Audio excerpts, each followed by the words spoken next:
बंधु माने चलित वर्ष अक्षय तृतीया एप्रिल 19 तारिख में पड़ो ना 20 तारिख में सुना एवं रूपा किणवार सबुठारु शुभ समय कौन रही एवं केउं तीनोटी जिनिस आपण एही दिन किणवा ठारू कड़ाकड़ी दूरे रहिबा उचित।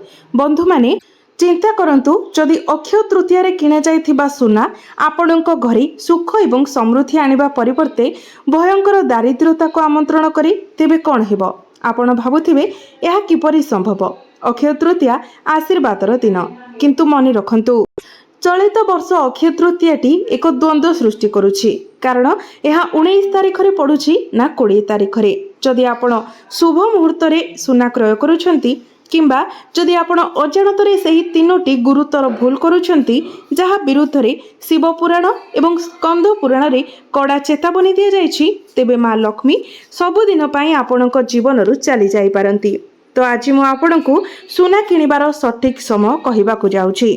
यह सहित आपणक जीवनरु समस्त दुख को दूर करि पारुथिबा भली एक गुप्त उपाय मध्य प्रकाश करिबी। तेबे मने रखंतु एही दिन करा जाइथिबा तृतीय भूलटी सबुठारु विपदपूर्ण, जाहाकु लोक माने प्रातः अजाणतरे करि दियंती केवल जीवन सारा पश्चाताप करिबा पई। आमे सेही तृतीय भूल विषय परे आलोचना करिबा, कारण यह आपणक घरर मूलदुआ एवं आपणकर भाग्य सहित अविच्छेद्य भावरे जड़ित। प्रथमे तेबे बंधुगण चलित वर्ष अक्षय तृतीयार प्रकृत तारीख कौन एवं एही द्वंद्व काहेकि सृष्टि होइछि ताहा बुझिबा अत्यंत गुरुत्वपूर्ण। पंचांग अनुसारे बैशाख मासर शुक्ल पक्षर तृतीया तिथि को अक्षय तृतीया भावरे पालन करा जाए। तेबे चलित वर्ष यह 19 एप्रिल सकाळ 10:49 रु आरंभ होई 20 एप्रिल सकाळ 7:23 पर्यंत रहुछि। तेणु जेहेतु 19 तारिख 10:49 रु आरंभ करी दिन सारा तृतीय तिथि रहुछि, तेणु एही दिन आपण सुना किनि पारिबे। तेबे सुना किनिबा पई शुभ समय रहुछि एप्रिल 19 तारिख 10:49 रु आरंभ करी संध्या 6:14 पर्यंत। एही समय मध्यरे आपण जे कोनोसी सुना रूपा अलंकार किनि पारिबे। किंतु 20 तारिख जेहेतु सकाळ 7:23 पर्यंत ही तृतीय तिथि रहुछि, तेणु एही दिन कोनोसी सुना रूपा किनिबा संभव नुहे। किंतु आमर ओडिया पांचिका अनुसार आमे 20 तारिख रे ही अक्षय तृतीयार पर्वटी पालन करिबा। तेणु आपण माने जदि सुना किनिबाकू चाहुचंती तो आपण 19 तारिख दिन ही किणंतु। बंधु माने अक्षर अर्थ हेउची जहा केबे ह्रास पाए नाही, अर्थात केबे नष्ट हुए नाही। एही ब्रह्मांड रे थिबा सब किछि को प्रतिनिधित्व करे जहा अनंत। आपण करूथिबा जे कोनोसी पुण्य कार्य, आपण करूथिबा जे कोनोसी दान किंबा आपण एही दिन रे घर को आनिथिबा जे कोनोसी संपत्ति शुभ फल प्रदान करे, जहा अगणित जीवन काल मध्य रे आपणक सहित रही थाए। आपण कोन जानती जे एही दिनटीर एते विशेष गुरुत्व काहेकि रहिछि। एही दिन पवित्र दिन रे भगवान विष्णुंकर षष्ठ अवतार भगवान परशुराम जन्म ग्रहण करथिले। एही दिन माता गंगा स्वर्गर स्वर्गीय उच्चतारु पृथ्वी को अवतरण करथिले, जहा राजा भागीरथंकर तीव्र तपस्या द्वारा सृष्टि होइथिला। एही दिन भगवान गणेश महर्षि वेदव्यासंक सहयोग रे महाकाव्य महाभारतर लेखिबा आरंभ करथिले एवं एही दिन ही भगवान श्रीकृष्ण तांकर प्रिय बंधु सुदामांक घोर दारिद्र्यता को स्थायी भावरे दूर करथिले। जेतेबेले सुदामा अपार द्विधारे परिपूर्ण केवल मुठाए भजा चाउल धरी द्वारकार प्रभुंक निकट को आसीथिले, प्रभु सेही खुद खंडेक को बहुत प्रेम रे ग्रहण कले एवं राताराती सुदामंक भंगा कुड़िया को सुनार एक भव्य प्रसाद रे परिणत करथिले। यह कोनोसी साधारण दिन नुहे, यह ब्रह्मांडर सबुठारु सकारात्मक एवं जादुकरी शक्ति रे परिपूर्ण एक दिन। तेबे मने रखंतु एही दिन आपण जो सुना किणुछंती, सुना केवल एक धातु नुहे, यह देवी लक्ष्मी एवं धनर देवता भगवान कुबेरंकर स्वरूप। जेतेबेले आपण घर को सुना आनंती यहाकु सीधा सड़क आपणकर आलमारी रे नहीं रखंतु नाही, बरं प्रथमे यहाकु आपणक घरर पूजा घरे एक लाल कपड़ा उपरे मां लक्ष्मी को सामना रे रखंतु। किंतु आमे संपूर्ण एवं गुप्त पूजा विधि रे खोलताड़ करिबा पूर्वरु म आपणकु आपणकर प्राथमिक भूल विषय सचेतन करने चाहूँगी, जहाकु आपण अक्षय तृतीया दिन करिबारु कड़ा दूरे रहिबा उचित। शास्त्र गुड़िकर स्पष्ट भाव में उल्लेख अच्छी जे अक्षय तृतीया दिन कौन प्रकार घरोई विवाद क्रोध किंबा कहा प्रति असम्मान करने एक गुरुतर पाप विशेषकर घरर महिला मानक अपमान करने निजर विनाश को आमंत्रण करने सहित सामान जो घरे यह पवित्र दिन में लुह झरी थाए किंबा कठोर कथा कह जाए सेठारे देवी लक्ष्मींकर कृपा केबे भी रही न थाए। जदि आपणकर कहा प्रति कौनसी द्वेष किंबा शत्रुतार भावना रही थाए तेबे आज ही आपणको निज मनरु सेगुड़ी को दूर करने को पड़िबो। एही शुभ अवसर में आपणक मन भितरे केवल सकारात्मक चिंताधारा रखंतु। तेबे बंधु माने आपण माने अक्षय तृतीया दिन सूर्योदय पूर्वर उठी जातु एवं स्नान करंतु। जदि आपणक घर पाखरे नदी किंबा पुष्करिणी अछि सेठारे आपण पवित्र बुड़ पकांतु। जदि सेपरि किछि सुविधा नाही तेबे आपण निजर स्नान जल रे अल्प किछि गंगा जल मिसाई स्नान करंतु। एहा द्वारा केवल आपणकर शरीर नुहे बरं आपणकर आत्मा मध्य पवित्र हेबो। तापरे आपण हळदिया रंगर पोशाक पिंधंतु कारण हळदिया रंगटी प्रभु विष्णुंकर अत्यंत प्रिय। तापरे आपण आपणकर पूजा घर को जातु एवं गोटे चौतरा बिछातु। तापरे एक लाल किंबा हळदिया रंगर कपड़ा बिछातु। तापरे भगवान विष्णु एवं माता लक्ष्मींकर मूर्ति किंबा प्रतिमा स्थापन करंतु। जदि आपणक गृह पारद शिवलिंग अछंती किंबा श्रीयंत्र अछंती तेबे आपणको सेठारे सेगुडी को रखिबा उचित कारण श्रीयंत्र हेउछि ब्रह्मांडीय शक्तिर एक स्वरूप एवं केन्द्रबिंदु। प्रत्येक शुभ कार्य तांकर दिव्य आशीर्वाद आरंभ हेउथिबारु प्रतिबंधक दूरकारी भगवान गणेशंकर ध्यान करी आरंभ करंतु। तापरे अत्यंत श्रद्धार सहित भगवान विष्णु को हळदिया रंगर फूल एवं माँ लक्ष्मी को लाल रंगर गोलाप फूल किंबा पद्म फूल अर्पण करंतु। एही दिन आपण शुद्ध चंदनर तिलक लगाइबा अत्यंत शुभ बोली विवेचना करा जाए। आपणकर पूजारे आपण जब को सामिल करंतु। सनातन धर्म रे जब को सुना परि पवित्र एवं मूल्यवान भावरे पूजा करा जाए। देवतांकर पादरे जब अर्पण करिबा परे एहार छोट अंश लाल कपड़ा रे बांधी आपणकर धन रखुथिबा स्थान रे सुरक्षित भावरे रखंतु। एहा एक चमत्कार उपाय जहां आपणक घर को केबे भी धनर अभाव हेबाको देबो नाही। भगवान को आपण नैवेद्य भावरे शुद्ध गाई क्षीर व्यवहार करी क्षीरी अर्पण करंतु। एवं द्वितीय सबुठारु गुरुत्वपूर्ण एवं विनाशकारी भूल विषय चलंतु आलोचना करिबा। अक्षय तृतीया दिन आपण केबे भी बाहरु खाली हातरे घर को फेरिबा उचित नुहे। जेतेबेले आपण घर को फेरुछंती किछि ना किछि जिनिस किनी आपणक सहित आनंतु। तेबे मने रखंतु केवल शुभ वस्तु ही आनिबे। जिनिसटी महंगा हेबा आवश्यक नुहे। आपण घर को किछि ताजा फल किछि मिठा किछि संदैव लुण मध्य आनी पारिबे। तथापि अनेक लोक अज्ञात किंबा असावधानता वशत एही दिन लुहा किंबा आलुमिनियम रे तैयारी बासन कुसन किनी थांती। यह एक गुरुतर एवं गंभीर भूल अटे। अक्षय तृतीया रे राहु एवं शनि ग्रह द्वारा प्रभावित जिनिस जेपरिक लुहा प्लास्टिक किंबा आलुमिनियम कौनसी परिस्थिति रे आपणक घर को किणिकी आणंतु नाही। एही जिनिस गुड़िक घरे नकारात्मक शक्ति एवं दारिद्र्य को सीधा सड़क आमंत्रण करती।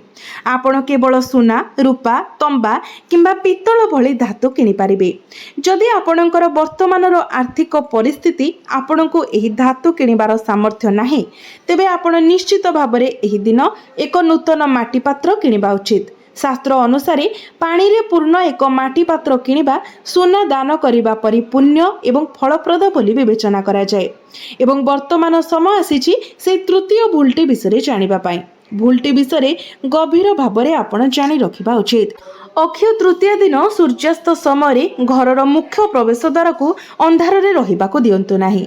से पवित्र गोधूली घंटा जहाको गोधूली बेला कह जाए किंबा संध्या समय घर भितर झाड़ू एवं सफा करने ठारू दूरे रुहंतु। संध्या एक विशेष शुभ समय बोली माना जाय थाए जेतेबेले माँ लक्ष्मी स्वर्गरु पृथ्वी परिक्रमा करने को अवतरण करती तांकर प्रकृत भक्तों घरे प्रवेश करती।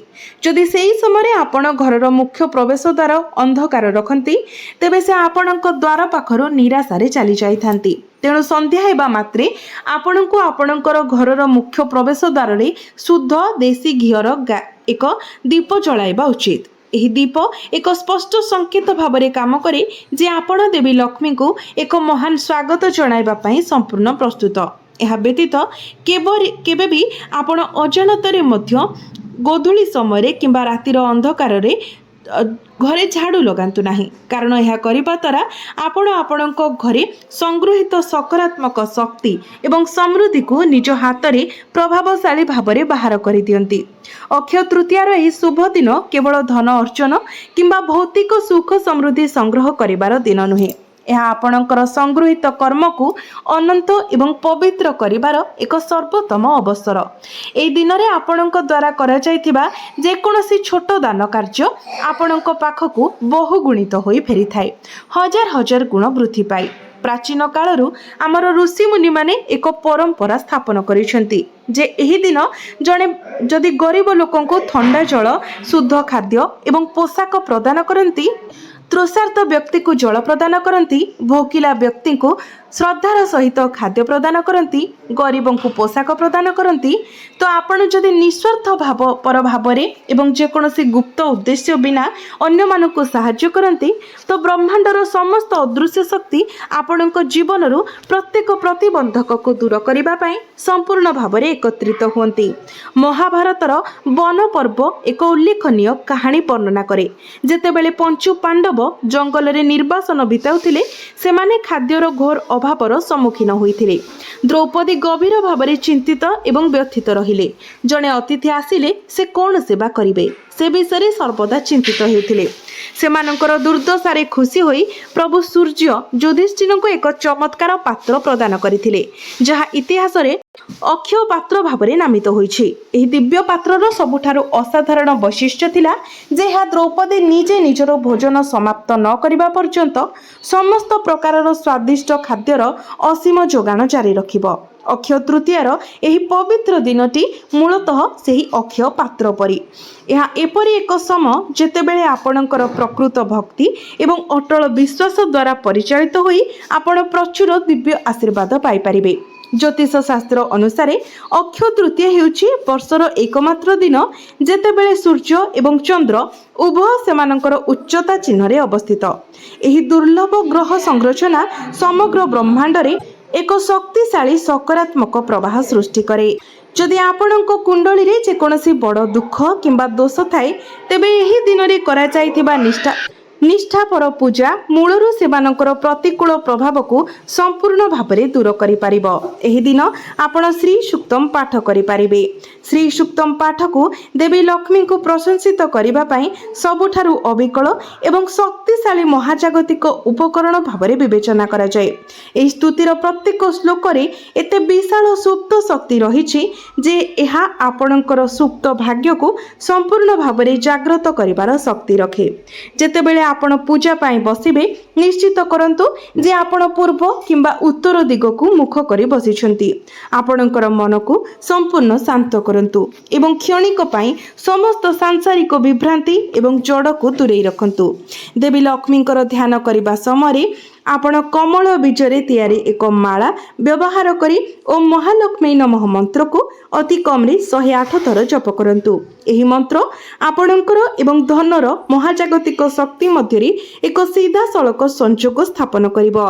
एहा परे आपण भगवान विष्णु को मंत्र मध्य जप करिबा उचित।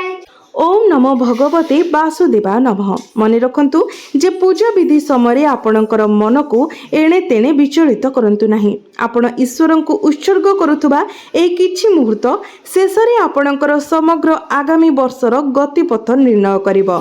आपण कोन जानती जे एही दिन धनर देवता भगवान कुबेर मध्य एक कठोर तपस्या करिथिले। पौराणिक किंवदंती अनुसार एपरि एक समय थिला जेतेबेले भगवान कुबेरଙ୍କ पाखरे संपूर्ण किछि नथिला। से जणे निस्सहाय भ्रमणकारी थिले, द्वार द्वार बुलुथिले। परवर्ती समय भगवान शिवଙ୍କ द्वारा प्रेरित होई से देवी लक्ष्मी को समर्पित एक तीव्र तपस्या करिथिले। विशेष करी अक्षय तृतीयार पवित्र दिन रे तांकर गभीर तपस्या द्वारा प्रसन्न होई देवी लक्ष्मी तांको स्वर्गीय भंडारर रक्षक एवं धनर प्रभु भावरे नियुक्त करिथिले। तेणु अक्षय तृतीया दिन केवल देवी लक्ष्मी एवं भगवान विष्णु को नुहे बरं भगवान कुबेर को मध्य विशेष पूजा करिबा उचित। आपण भोजपत्र उपरे चंदन पेस्ट व्यवहार करी लाल चंदनर पेस्ट व्यवहार करी एक कुबेर यंत्र आंकी पारिबे। ଏବଂ ଏହାକୁ ଆପଣଙ୍କର ଧନ ରଖୁଥିବା ସ୍ଥାନରେ ରଖିପାରିବେ। ଏହି ଯନ୍ତ୍ର ଚୁମ୍ବକ ପରି କାର୍ଯ୍ୟ କରିବ। ଚତୁର୍ଦିଗରୁ ଧନ ଆପଣଙ୍କ ଆଡ଼କୁ ଟାଣି ହୋଇ ଆସିବ। ଏହା ସହିତ ଆପଣଙ୍କ ଘରର ଐଶାନ୍ୟ କୋଣରେ ଆପଣ ବାସ୍ତୁଶାସ୍ତ୍ର ଅନୁସାରେ ଭଗବାନ ଶିବଙ୍କର ବାସସ୍ଥାନ ଏବଂ ଜଳ ଉପାଦାନକୁ ପ୍ରତିନିଧିତ୍ୱ କରୁଥିବା ସ୍ଥାନରେ ନିଶ୍ଚିତ କରନ୍ତୁ ଯେ ଏହି କୋଣ ସମ୍ପୂର୍ଣ୍ଣ ସଫା ରଖିବା ପାଇଁ। ଏହି ଅଞ୍ଚଳରେ କୌଣସି ପ୍ରକାରର ଭାରି ଜିନିଷ କିମ୍ବା ଅବ୍ୟବସ୍ଥିତ ଜିନିଷ ରହିବା ଉଚିତ ନୁହେଁ। ଏହି ସ୍ଥାନରେ ଆପଣ ମଧୁର ଜଳରେ ପୂର୍ଣ୍ଣ ଏକ ପିତ୍ତଳ ପାତ୍ର ରଖି ସେଥିରେ କିଛି ଗୋଲାପ ପାଖୁଡ଼ା ପକାଇ ପାରିବେ। ଏହି ସରଳ ବାସ୍ତୁ ପ୍ରତିକାର ଆପଣଙ୍କ ଘରର ସମଗ୍ର ପରିବେଶକୁ ଦିବ୍ୟ ଶକ୍ତିରେ ପରିପୂର୍ଣ୍ଣ କରିବ। ବ୍ୟବସାୟରେ ନିୟୋଜିତ ଲୋକଙ୍କ ପାଇଁ ଏହି ଦିନଟି ନୂତନ ହିସାବ ପୁସ୍ତକ ଆରମ୍ଭ କରିବା ପାଇଁ ସବୁଠାରୁ ଶୁଭ ସମୟ। ଆପଣଙ୍କ ଦୋକାନ କିମ୍ବା କାର୍ଯ୍ୟାଳୟରେ ବ୍ୟବସାୟ ଆସନରେ ବସି ଭଗବାନ ଗଣେଶଙ୍କୁ ଧ୍ୟାନ କରନ୍ତୁ ଏବଂ ହଳଦୀ ବ୍ୟବହାର କରି ସ୍ୱସ୍ତିକର ଶୁଭ ପ୍ରତୀକ ଆଙ୍କନ୍ତୁ। ଆଉ ଏକ ଗୁପ୍ତ ଚମତ୍କାରୀ ଉପାୟ ହେଉଛି ଏକ ଆଖିବାଲା ନଡ଼ିଆ।